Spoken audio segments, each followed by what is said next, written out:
Why are people so racist, and why do they lack the ability to actually read or comprehend what people are saying? Yesterday, I made a post talking about the new Liberal government that's in power and asking what can be done about housing. And people just started going off about foreign buyers. I did a couple videos a couple days ago. I did a video talking about the issues we actually have because we banned foreign buyers. And again, everybody just attacked the comment section and talked about how it's a good thing that we don't let foreign buyers buy anything because they were the problem. Here's the truth. A couple months ago, I made a video. It was McLean's top 5 predictions for 2025.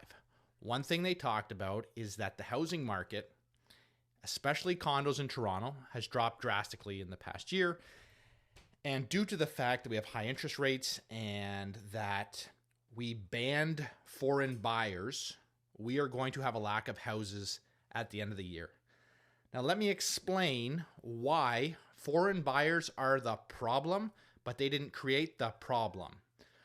We banned foreign buyers January 2023 from buying real estate and investment properties here in Canada.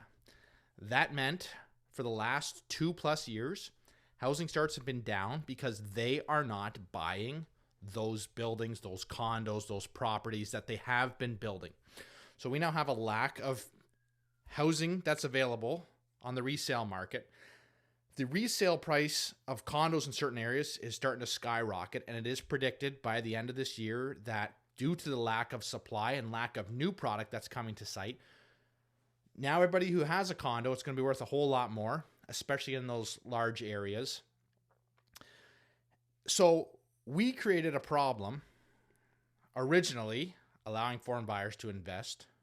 We then took that away and caused an even bigger problem. So now we don't have the skilled tradespeople working to the level that we can. We stopped all the building of the houses. So home builders and developers, some of them have walked away. Some of them have decided to do other things. Yet all people can talk about is how someone from another country shouldn't be allowed to own a property here. Think about yourself, your friends, people you work with. How many of those people are first generation, second generation, third generation, fourth generation in this country? This country isn't very old.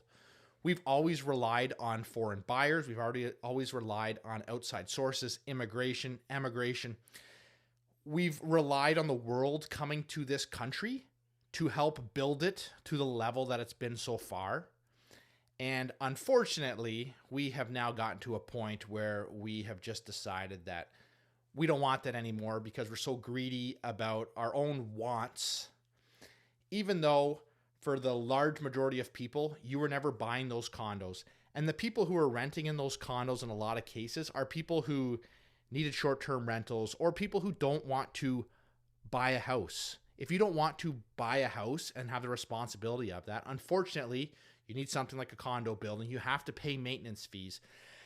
And maintenance fees and condo fees, they seem like they're really expensive. In some cases they are. And sometimes builders and developers make these lavish buildings with more amenities and the costs skyrocket and everybody has to be unique.